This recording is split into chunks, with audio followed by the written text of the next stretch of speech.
Kanalımdan ve mutfağımdan herkese merhabalar. Kanalıma hoş geldiniz. Bugün sizlere kolay ve pratik bir şekilde hazırlayabileceğiniz inanılmaz lezzetli kahvaltılık tarifle geldim. Sizleri çok bekletmeden hemen tarife geçiyorum.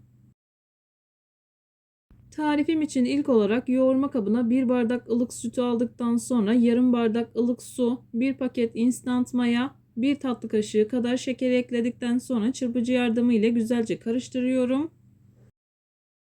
Mayanın ve şekerin eridiğinden emin olduktan sonra 2-3 yemek kaşığı kadar sıvı yağ ekleyip karıştırmaya devam ediyorum.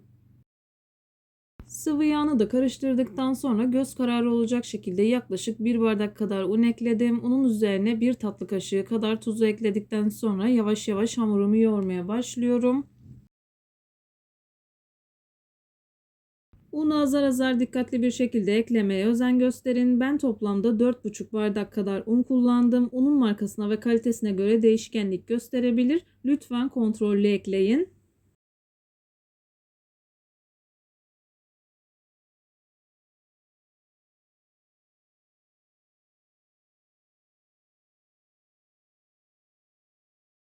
Hamur yoğurma kısmından hiç kesmeden hamuru toparladım. Hamuru toparladıktan sonra masaya alıyorum. Hamuru masada 4-5 dakika kadar özlü bir hal alıncaya kadar hamuru yoğuruyorum.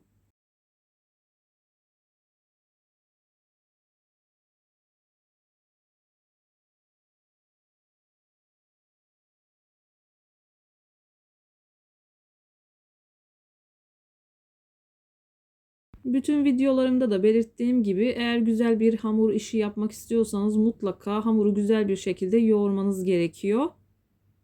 Hamuru bu şekilde özlü bir hal alıncaya kadar yoğuruyorum. Hamuru biraz toparladıktan sonra yırta yırta yoğurmaya devam ediyorum. Bu hamurunuzun çok daha güzel olmasını sağlayacak. Hamuru yırtıyoruz, topluyoruz. Hamuru yırtıyorum, topluyorum. Bu şekilde hamuru yoğurmaya devam ediyorum.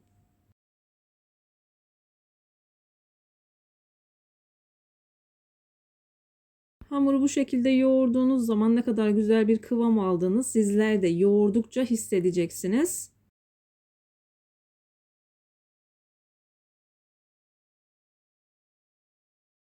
Ben hamuru yoğurmaya devam ederken buraya kadar gelmiş olan siz değerli takipçilerimden her zaman olduğu gibi ricam yoruma kalp olur, emoji olur veya tarifim hakkında farklı bir fikriniz varsa bunu da benimle paylaşabilirsiniz. Ayrıca videolarımı sevdiğiniz kişilerle de paylaşarak bana bu şekilde destek olabilirsiniz. Hamurum oldukça yumuşak, ele yapışan kıvamda bir hamur. Siz hamuru yoğurdukça hamur elinize yapışmayı bırakacaktır. Tabağın dibinde kalan yağı ben bu şekilde değerlendirdim. Hamuru toparlıyorum. Hamuru toparladıktan sonra yoğurma kabına alıyorum. Yaklaşık 1 saat kadar mayalandırdım.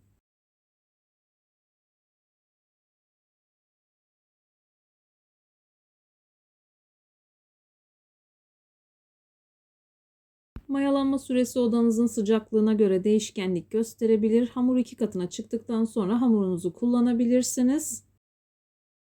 Hamurun kıvamını görüyorsunuz. Gerçekten mükemmel bir hamur oldu.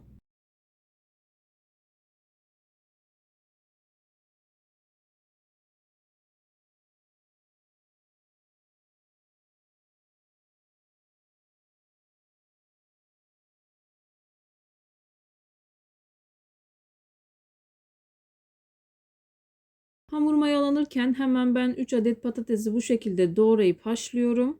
Yumuşadıktan sonra ilerleyen dakikalarda nasıl hazırladığımı sizlerle paylaşacağım. Ben yarısını peynirli olarak hazırladım, yarısını da bu şekilde patatesli olarak hazırladım. Yaklaşık 1 saat kadar hamuru mayalandırdım. Mayalı bir hamur olduğu için ilk etapta havasını aldım. Hamuru toparlıyorum. Hamuru toparladıktan sonra masaya biraz un serptikten sonra yuvarlak bir forma getiriyorum.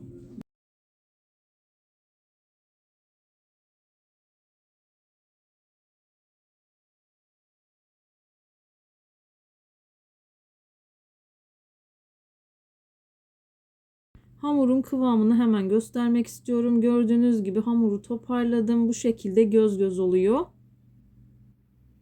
Hamurun kıvamını gösterdikten sonra hızlı bir şekilde göz kararı olacak şekilde 6 eşit parçaya bölüyorum.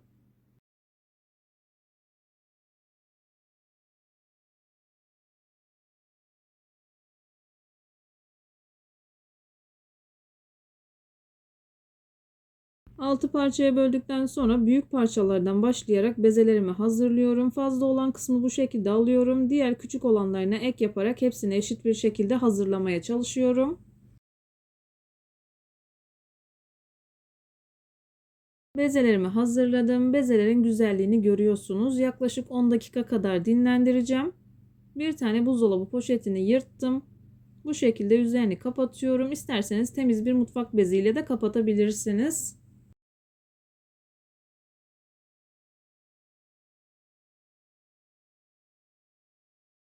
Hamur dinlenirken hemen hızlı bir şekilde patatesleri ezmeye başladım. İçerisine göz kararı olacak şekilde tuz ve karabiber ekledim. Damak zevkinize göre isterseniz başka baharatlar da ekleyebilirsiniz. Ekstradan üzerine kaşar koyacağım için başka baharat eklemedim. Dediğim gibi tamamen kendi damak tadınıza göre ayarlayabilirsiniz.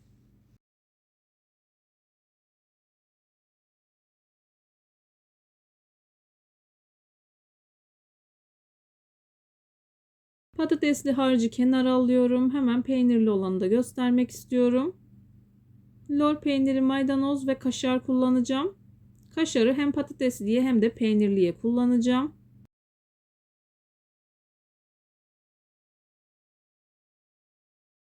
Videoda görüldüğü gibi hamuru biraz büyüttükten sonra hazırladığım iç harcından bu şekilde yerleştiriyorum. Altına kaşar koyduktan sonra üzerine de maydanozlu peynirden koydum. Alt kısmını güzelce sıkıştırarak kapatıyorum. Daha sonra dinlenmesi için kenara alıyorum. Biraz açtım, kaşarı koydum. Daha sonra patatesini yerleştirdim.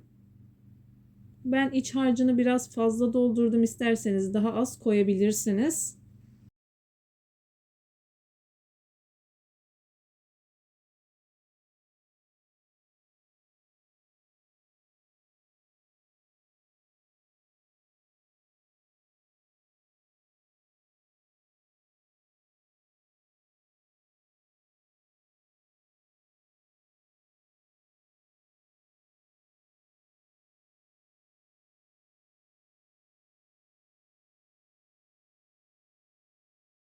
Bu şekilde hazırladıktan sonra tekrardan bir 10 dakika kadar dinlendirdim ki daha rahat bir şekilde açılsın.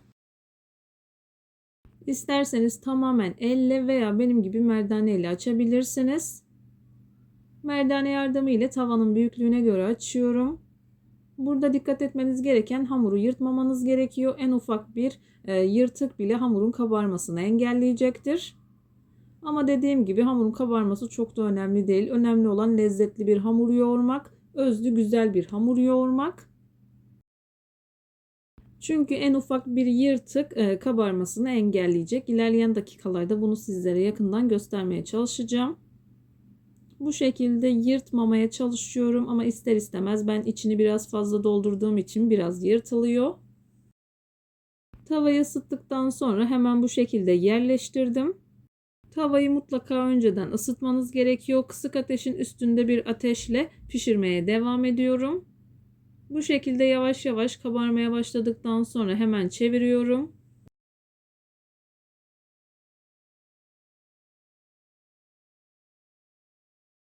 Çevirdikten sonra diğer tarafı da hafif kızarmaya başladıktan sonra tekrardan çevireceğim ki güzel bir şekilde kabarsın.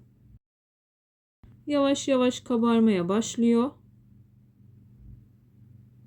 Gördüğünüz gibi içerisi havada olmuş. Bu şekilde olduğu zaman gerçekten inanılmaz lezzetli oluyor. İçerisi de tam pişmiş oluyor. Gördüğünüz gibi kenardan yırtıldığı için havası söndü. Bu şekilde pişirmeye devam ediyorum.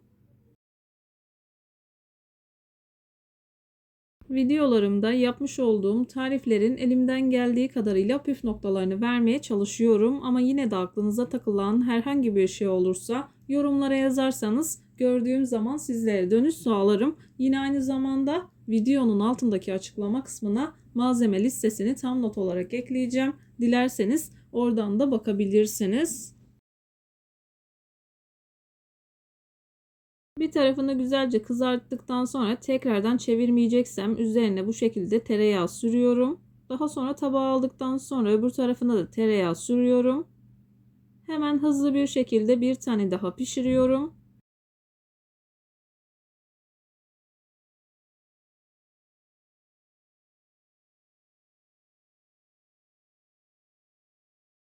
Sıcak tavaya yerleştirdim. Kabarmaya başladıktan sonra çevire çevire pişirmeye devam edeceğim.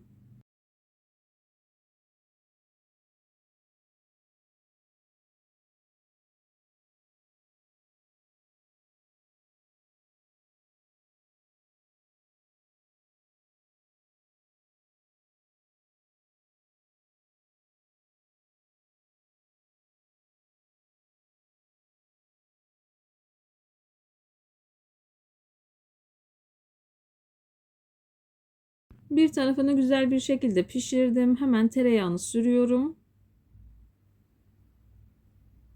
İncecik olduğu için zaten bu şekilde kızarması yeterli olacaktır. Çok fazla da kızartmayın.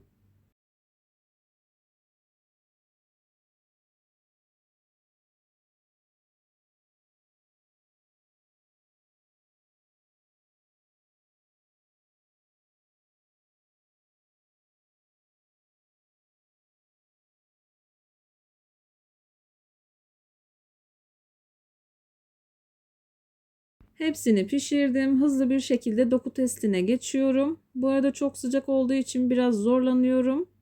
Elimle bölemedim. Bıçak yardımıyla böleceğim. Her ne kadar ben size göstermenin derdinde olsam da evdekiler de yemenin derdinde olduğu için acele etmek zorunda kaldım. Hemen iç dokusunu da göstereyim. Videomu beğendiyseniz beğenmeyi, kanalıma hala abone değilseniz bu videodan sonra kanalıma abone olmayı, bildirim zilini açmayı lütfen unutmayın. Kendinize ve sevdiklerinize çok iyi bakın. Başka bir tarifte, başka bir lezzette görüşmek üzere. Hoşça kalın. Allah'a emanet olun.